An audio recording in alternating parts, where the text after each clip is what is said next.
Welcome to the Great Detectives of Old Time Radio.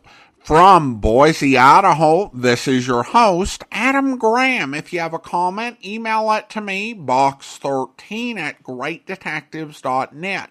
Follow us on Twitter at Radio Detectives and check us out on Instagram, instagram.com/greatdetectives. If you're enjoying the podcast, please follow us using your favorite podcast software. Today's program is brought to you in part by the financial support of our listeners. You can support the show on a one-time basis using the Zelle app to box13@greatdetectives.net. You can also become one of our ongoing Patreon supporters for as little as $2 per month at patreon.greatdetectives.net. And I want to welcome our latest Patreon supporters, Robert, Mara, and David, all coming on board at the Seamus level of $4 or more per month. Thank you so much for your support. Well, now it is time for this week's episode of Dangerous Assignment. The original air date, March 18th, 1953, and the title is Stolen Information Group.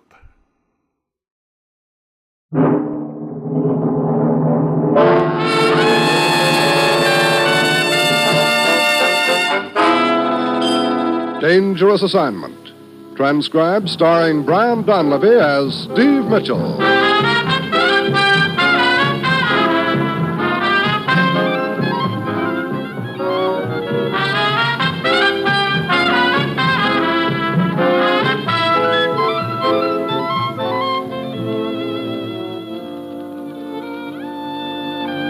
Yeah, danger is my assignment. I get sent to a lot of places I can't even pronounce. They all spell the same thing, though, trouble. But when I walk into the commissioner's office, I don't realize that this assignment's going to wind up with me exactly 1 foot from death.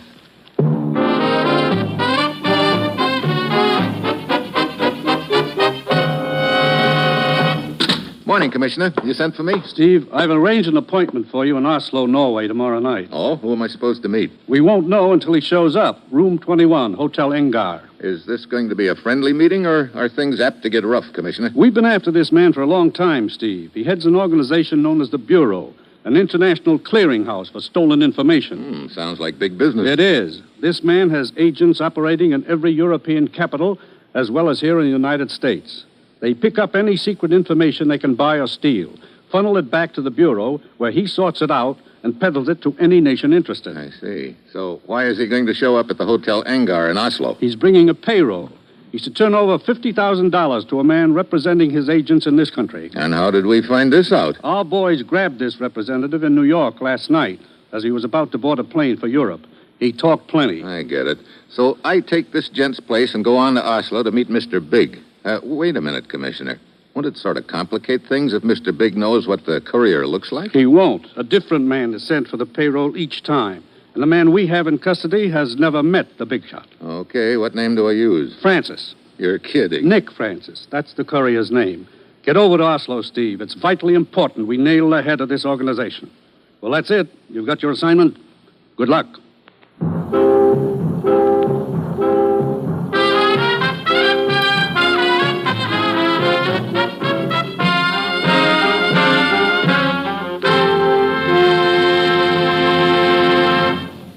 The National Broadcasting Company is presenting Dangerous Assignment, starring Brian Donlevy in the role of Steve Mitchell, colorful two-fisted government agent. At all those places of the world where danger and intrigue walk hand in hand, there you will find Steve Mitchell on another Dangerous Assignment. Hollywood's greatest star-studded spectacle, the Academy Awards presentation, will be broadcast in its entirety tomorrow night by the NBC Radio Network. Listen tomorrow to NBC's exclusive broadcast of Hollywood's most impressive ceremony, the Academy Awards. More than 30 of Hollywood's greatest motion picture stars will appear on the Academy Awards stage in the heart of Hollywood. Bob Hope will be master of ceremonies, and Paul Douglas will be your NBC host for the evening. So set aside tomorrow night for the Academy Awards. Hear every moment of this stellar glamour gathering tomorrow night on the NBC Radio Network. It's Hollywood's most important night of the year, and you can be a part of it when you listen on NBC.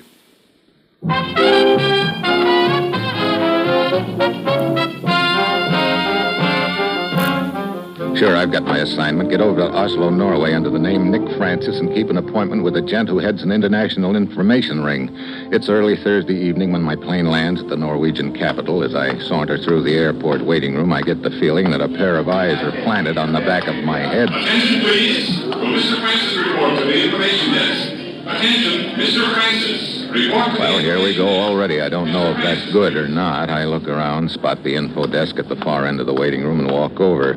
Yes, sir. May I assist you? You were paging me. I'm Nick Francis. Oh, yes. A lady has been asking for you. Oh, well. Let me see. Over there. You see the large lady with the red hat carrying the carriage cage? Oh, yeah. Sitting next to her on the left, the attractive blonde lady. That's the one. Well, that's better. Here she comes. Looks like Oslo's answer to Marilyn Monroe. I beg pardon? You are Mr. Francis? That's right. Well, I am Helga Strauss. There has been a change of plans, Mr. Francis. I was sent to inform you. It is not safe here at the hotel. Thanks for the tip. What now? You will come with me. I will take you to the meeting. Okay. Lead on, Helga.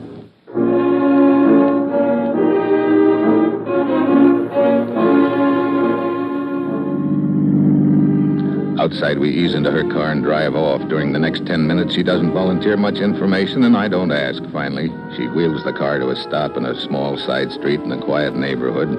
I follow her down a winding path and around to the front of an old, dilapidated house. We push through the rickety front gate and up onto the porch. Hey, place kind of dark. Doesn't seem to be anyone home. Wait here. I will go around to the back. Want me to come along? No, you wait here. I light up a cigarette and wait. A couple of minutes go by, and then I happen to spot something partially hidden in the weeds not far from the porch. I go down and pick it up. It's a small sign on a post, and I know just enough Norwegian to read it. For sale.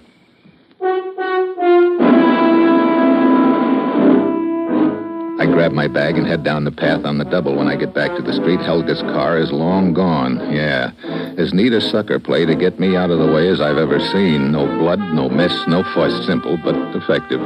I give myself 3 demerits and spend the next 10 minutes trying to find a cab. It's another 15 minutes before I pull up at the Hotel Engar. Good evening, sir. Good evening. I'm Leanvold. May I help you? I have a reservation. The name is Nick Francis. But how can that be, sir? Look, what goes? But Mr. Francis is already in his room. What? Yes, sir. He checked in an hour ago. Went upstairs immediately.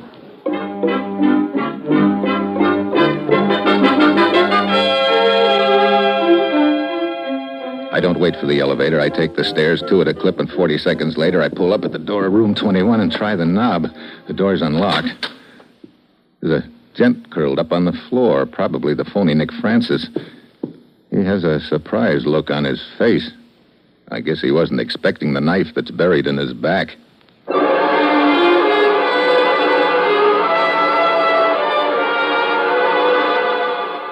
5 minutes later, the law arrives in the person of one Lieutenant Roberg. He clears the room of interested spectators, and when we're alone, I show him my credentials and give him a fast rundown.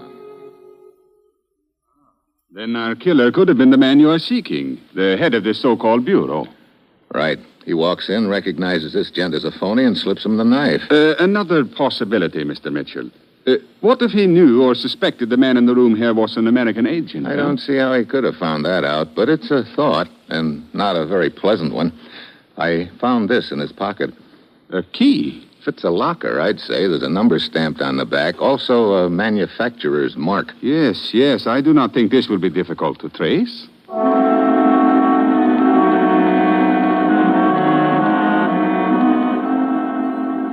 The lieutenant puts in a couple of phone calls and finds out the key is to a baggage locker, and 10 minutes later we roll up in front of the railroad station in a police car. There's the lieutenant and I hurry inside. I bump into an old friend. Oh, excuse me. What, you? Yeah, me. Hold on, sweetheart. Let me go here. I will call the police. You can whisper for one, Helga. Meet Lieutenant Roberg. What? This lieutenant is the little lady I was telling you about. She's in the real estate business. Specializes in empty houses. So, how fortunate we meet, my dear. I have some questions I would like to ask concerning the affair at the Hotel Engar this evening. I don't know what you're talking about. You can drop that routine, sweetheart. You're up to here in murder. Murder? Yeah, your boyfriend. Rudy, Oh, you lie. A trip to the morgue might convince you. Rudy dead. What was your boyfriend's game? Come on, Helga. Well, I knew very little about it. We met, Rudy and I, at the inn 2 months ago. He was a ski instructor. What inn is this you speak of? Jornson's. It is in the mountains near the village of Avdal. A few days ago, he told me that he had uncovered a marvelous opportunity to make a lot of money, that I could help him. What was this opportunity? He was to come to the Hotel Engar here in Oslo, pose as a man named Nicholas Francis, and someone would give him $50,000. And who was this someone? I do not know. Rudy did not tell me. You said that he had heard part of a telephone conversation at the inn. One of the guests was involved. He did not tell me who that guest was, though. I see. Well, Lieutenant, suppose you escort Helga to the car, huh? I'll see what this locker key turns up.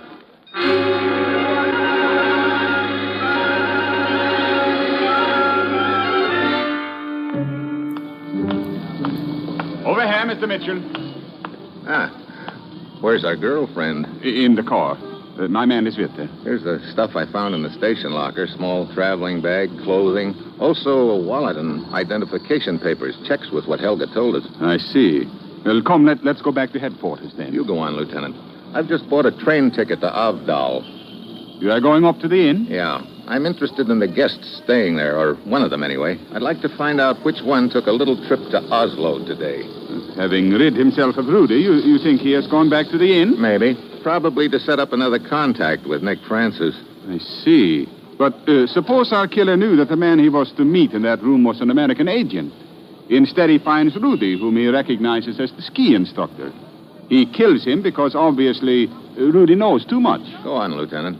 There is still the American agent to be disposed of. You. The killer hurries to the airport to contact Nick Francis, perhaps by the same method the girl used. Only she beats him to it, but he gets a good look at me. And now if you show up at the inn... Yeah, I'm a dead pigeon. That is if your theory is right.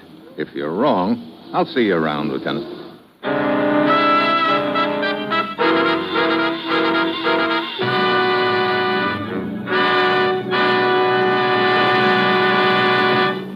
Steve Mitchell will continue his dangerous assignment in just a moment. On our nation's highways, excessive speed is the number one killer. It takes more than half of the lives lost in traffic accidents in many states. And only you as a driver can help reduce the terrifying toll of human lives. Obey the signs of safety, the signs along the highways which indicate lawful speed limits. But when road conditions are hazardous, slow down for safety's sake. Many times, the posted limits are not the safe limits. Remember that at 60 miles an hour, your car moves 88 feet per second, and it only takes a moment for trouble to loom up out of nowhere. Take a tip from the professional truck drivers, the men who drive for a living, and stay alert. Keep your eyes on the road ahead, where you can see accidents threaten before they can happen, and avoid rushing headlong into that fatal accident. Obey these few good rules for safe driving. Keep alert. Keep your eyes on the road ahead. And remember that driving is a full-time job. Then slow down, for the life you save may be your own.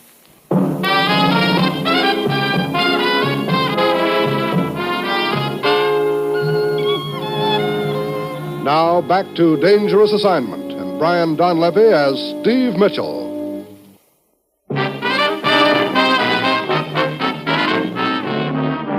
Well, at this point, it looks like Rudy, the ski instructor at Gerson's lodge up in the mountains, decided to deal himself into the card game by posing as Nick Francis to collect a payroll from the boss of an international secret information ring, which, of course, is what I'm trying to do also, in order to nab the boss. But Rudy got himself dealt a knife in the back, which, of course, doesn't exactly relax my shoulder blades any. Right now, though, it looks like my best chance of finding the killer is up at the inn, so I hop the next train. 2 hours later, I get off at a small village at the foot of a mountain. Then I spot another guy getting off the train, a fat gent with a cane who comes waddling toward me. Ah, good afternoon, sir. Good afternoon. Hi. Is your destination the inn? Why, yeah, you know where it is? Sight along McCain, sir, up on the side of the mountain. Huh? Hey, long way up. Hey, Lena should be here any moment. Lena? The innkeeper's daughter. She usually meets the trains. Oh, you're a guest at the inn, Mr.? Whitley is the name, sir. Ronald Whitley. And you? Steve Mitchell. Delighted. Yes, I'm a guest at the inn. But you took a little trip into Oslo, huh? Yes. Made a rare find, too. What? I'm a collector. Isn't this a beauty? The cane? Oh, it's much more than just an ordinary cane. Seat.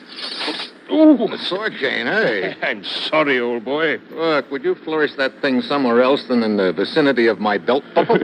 Did I come a bit too close for comfort? Yeah. Here's Lena. Hello, Mr. Whitley. My dear, this is Steve Mitchell. Another guest for you. Hello, Mr. Mitchell. Well, hello. A charming addition to the inn, don't you think, Mitchell? Yeah, and I haven't even seen the inn. Come along, both of you.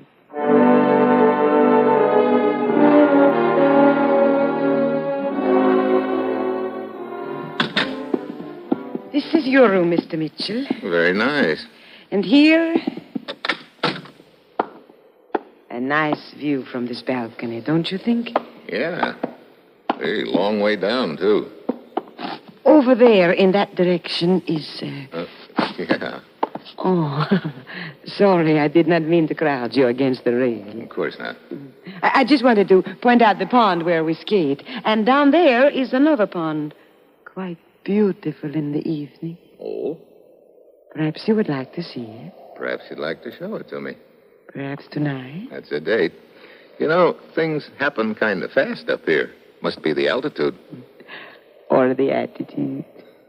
Could be. Many guests here at the inn? Oh, quite a few. You have already met one of them, Mr. Whitley. Yeah, the gent with the sword cane. He took a quick trip to Oslo last night, huh? Yeah, with Mr. Calder. Who's Mr. Calder? He's another guest who also took a trip into Oslo. Has he come back yet? Yeah, on an earlier train this afternoon. Where is he now? I believe he's out skiing. Well, come along downstairs, Mr. Mitchell. I introduce you to some of the guests. Huh? Fine, Lena. Oh, here's one of them now coming down the hall. That's some cast he's got on that foot. Yeah, poor Mr. Tarson. Well, Lena, my dear. Mr. Tarson, I'd like you to meet another guest, Mr. Steve Mitchell. Mr. Tasson? Make it Tass, Steve. That's what everybody calls me, just plain Tass. Looks like you've had an accident. Oh, the ankle? Well, Steve, that one's on me. Yes, sir, I was a chucklehead. That's all there is to it. How so? Live dangerously. That's my motto.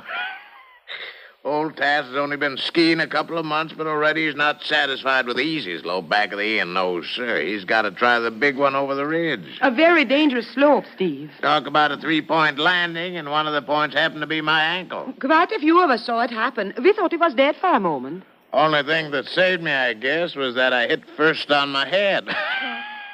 Yeah, well, I'll see you around, Mr. Tasson.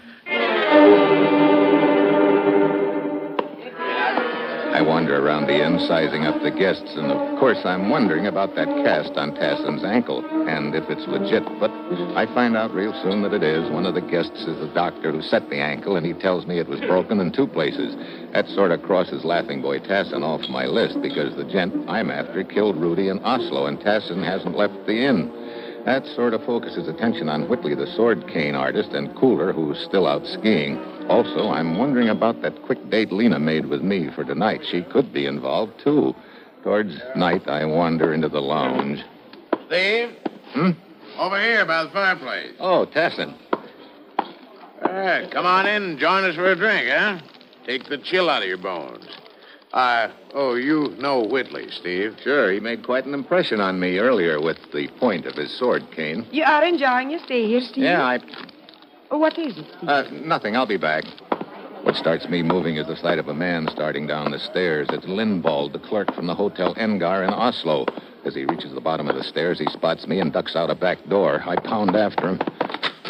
Outside, he's nowhere in sight. I circle around the inn a couple of minutes, but there's no sign of him, and the snow is too cut up to do any tracking. Then, as I round the corner of the building... Oh, hey, Lieutenant Roberg from Oslo, what are you doing here? I went to the Hotel Engar to question the clerk Lindvall again about the times involved in Rudy's murder. They told me Lindvall had been taken ill suddenly. As I was leaving, I observed him coming out of the rear entrance. I followed him to the depot. And then here, huh? Come on, he can't be far. If Lindvall is involved, Mitchell, that means... Hold it. What's the matter? Sounds like an engine of some sort. The ski lift. Lindvall's going up the slope on one of the seats. Come on. We head for the ski lift, but halfway up the slope, Lindvald spots us and jumps off. We start after him. It's slow going in the snow, but we gain on him. Then over the ridge, he comes to a deep crevice. He tries to jump across, but he doesn't make it. Mitchell! Yeah, that takes care of Lindvald. Look, I figure he was just a stooge in the deal. Also, the people at the inn can't possibly know he's dead. So? So we're going back to the inn and set a little trap. If it works, I hook the boss.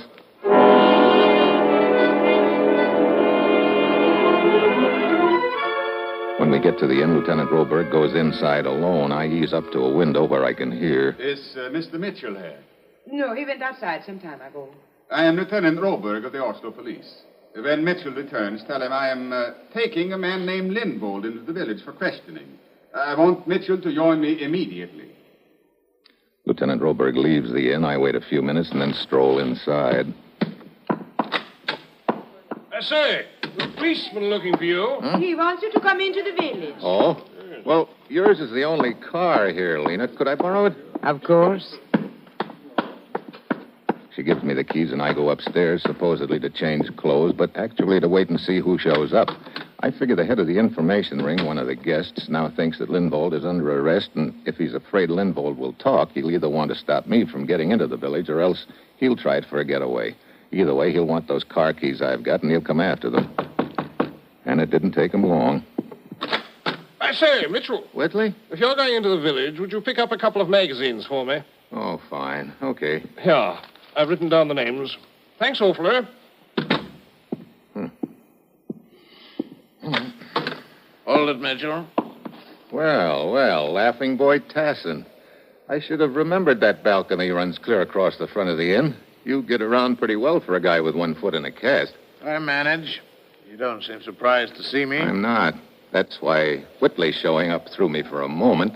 No, as soon as I found out Lindvold was in the deal, the lights started to dawn, and you were the logical one. How so? Look, Rudy, the ski instructor, found out there was going to be a payoff to your American representative, Nick Francis, so Rudy decided to pose as Francis and collect. That's right. But he'd have hardly done it if he thought the boss was going to make the payoff in person. He had to be sure the boss wouldn't come to Oslo. How could he be sure? Well, a busted ankle, for instance. I see. Lindvold was to make your payoff for you, but Lindvold recognized Rudy as a phony and knocked him off, then came back here to report to you. That's pretty nice figuring, Mitchell, but too late. And I'll just step out on the balcony here and hand over those keys. Okay. That's far enough. What happens now? An unfortunate accident. It's a long way down, and you shouldn't have been standing so close to the rail. Neither should you. Mitchell! I dive to one side and hack at his gun. Knocks the shot wild. He swings the gun at me, but I duck under it and throw him off balance. All his weight comes down on the bum foot, and it can't support him. Oh, brother. Mitchell! Mitchell! I double back as you suggested. Hello, Lieutenant. That was Tassin? Yeah, he took the big drop, just like his stooge, Lindvold. I guess that's what you call 2 falls to a finish.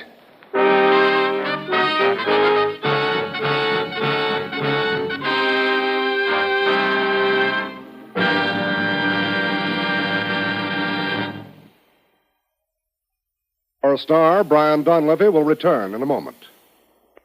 Remember, tomorrow's the night for NBC's exclusive broadcast of the fabulous Academy Award ceremonies over this station. Listen and hear the glamour and glitter that is Hollywood's biggest night of the year, Academy Award night. Hear Bob Hope as Master of Ceremonies and Paul Douglas as NBC's host for the evening. Hear such great Hollywood stars as Loretta Young, Ginger Rogers, Janet Gaynor, Mary Pickford, James Stewart, Ray Milland, Olivia de Havilland, Jane Wyman, and many, many others as they introduce this year's Oscar winners. Then hear the voices of the winners as they accept the highest award in the motion picture industry. Yes, you have a front row seat for all of the star-spangled glamour that is the Academy Awards when you set your radio dial to this station. This is the Academy's Silver Jubilee year, and all of Hollywood wonders who will win the Oscars. You can hear each award presented tomorrow night. So make it a date to hear every glittering moment of the ceremonies on the NBC Radio Network.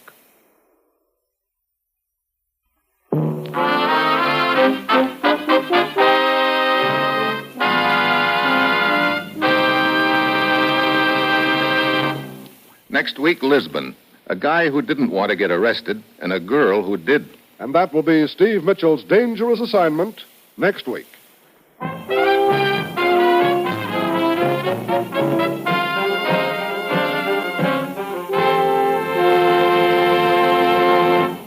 Included in tonight's cast were Ken Peters, GeGe Pearson, Paul Frees, Dan O'Hurley, and Betty Lou Gerson. This is John Storm speaking.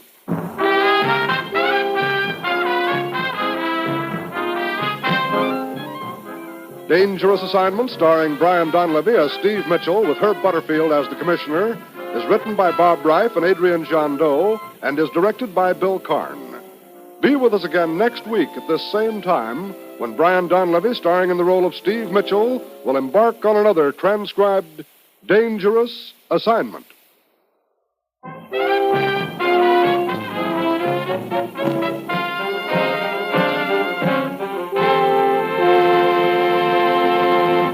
Who will win the Oscars? Listen tomorrow on NBC.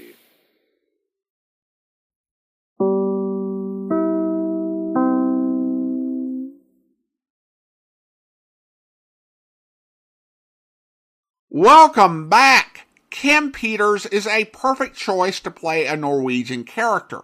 He played the character of Olsen, a Norwegian immigrant and night school classmate of Luigi's on Life with Luigi. So in this episode, I guess we got to find out what Olsen's cousin was up to back in the old country. Also, I didn't recognize the phrase two falls to a finish that Steve used at the end. Turns out it's a wrestling term. Alright, well, listener comments and feedback, and we start over on Spotify, and we have a comment from Air regarding the episode Henrik Schwandorf, and Air writes, love this episode. First time commenting, but I've been listening for a while. Thanks, Mr. Graham. Well, thank you so much. Appreciate your kind comment, Air. And then we have some comments on our listener survey. Robert writes, hey, Adam, I've been listening for a few years and always love all your content. Johnny Dollar and Dragnet are the best. Keep up the good work and mind your expense account. Yours truly, Robert Lazenby. And then Paul says, love the editing on the episode, as I wasn't a fan of the smoking adverts. The only annoying series on Old Time Radio is Sherlock Holmes, with the sponsor so much in the episodes. Obviously, when it comes to Sherlock Holmes, the ads vary. With the new adventures, the sponsor's representative is talking directly to Dr. Watson. And how that adds or detracts from the series depends on the sponsor as well as the announcer. Like, I think Harry Bartell in the 1945-46 series was great with Petri Wines. I'm a little bit less of a fan of the Clipper Craft ads in the John Stanley programs, although I'm not as harsh about them as I once was. They do have kind of an enjoyably cheesy quality about them. I was very intentional about making sure that we got the "That's for me" ad in there. Although we did cut the opening ad from episode 3 just because it didn't really do anything. It was just the announcer selling the clothes and didn't quite have much going for it and would have been difficult to fit into the story.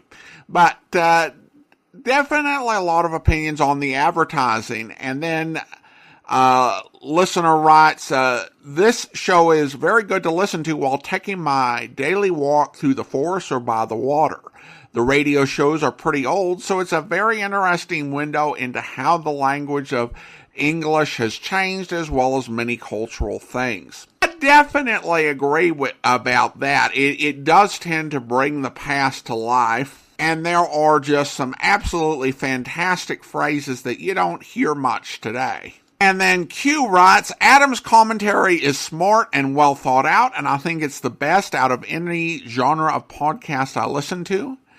Steve says, let's have a Nero Wolfe week. That's a good suggestion, Steve. I don't know whether I could swing a whole week anytime soon, but I might be able to do several repates during my vacations coming up later on this year. Another one, Mark says, the only podcast I listen to and love it. My biggest suggestion would be to improve your cut-ins. The volume varies. Well, thank you. That comes from Mark in suburban Chicago. Appreciate the comment. I do think when I talked about this with Andrew Ryan, some of the variance that people experience does come back to the programs themselves. And we've looked into it in the past, and I didn't like the fixes we came up with, but we could definitely look at it again. And Pat writes, I listen to every episode multiple times. I enjoy listening to the assessment of the show, and Adam Graham is an excellent host. And then we've been listening since the beginning. We have our favorites, and my husband is waiting for the return of Richard Diamond. Well, I will definitely keep that in mind. And then final comment, great show, lots of variety, research is well done, love to listen while walking, at bedtime, driving, etc. Thanks from the oldest city in North America. The Mayflower stopped on our island shore for supplies on the way to Plymouth Rock. Wow, that comes from St. John's, Newfoundland, Canada. Well, thank you so much. Appreciate your comment and love how much I learn every day on the podcast, as well as what I learn from your comments. Well, now it's time to thank our Patreon supporter of the day. And I want to go ahead and thank Candace. Candace has been one of our Patreon supporters since October of 2021, currently supporting the podcast at the detective sergeant level of $7.14 or more per month. Thank you so much for your support, Candace. And that will do it for today. If you're enjoying the podcast, please follow us using your favorite podcast software. And if you're enjoying the podcast on YouTube, be sure to like the video, subscribe to the channel, and mark the notification bell. All those great things that help YouTube channels to grow.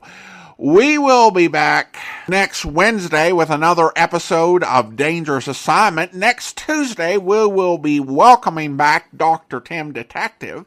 But join us back here tomorrow for another episode of Mr. Chameleon, where... I have one question to ask that needs a fast answer. Was any one of you outside this theater after Peggy Lawson left tonight? Well, nobody here except Gertie Wells. Say, what's this about me? You are Gertie Wells? Yes, Mr. Chameleon, but what's all this? Come with me, Gertie. I want to talk to you alone.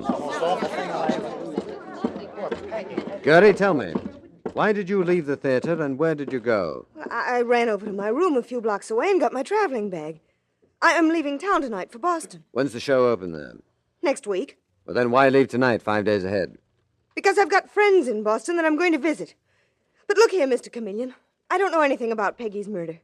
And if you're going to ask me if I killed her, the answer is no. I have seen you around town with Cuthbert McKay, the star of this show. And with a lot of other guys, too. Besides, Cuthbert went nuts about Peggy Lawson. Dropped me like a hot potato, divorced his wife for her. I hope you'll be with us then. In the meantime, do send your comments to box13@greatdetectives.net. Follow us on Twitter at Radio Detectives and check us out on Instagram, instagram.com/greatdetectives.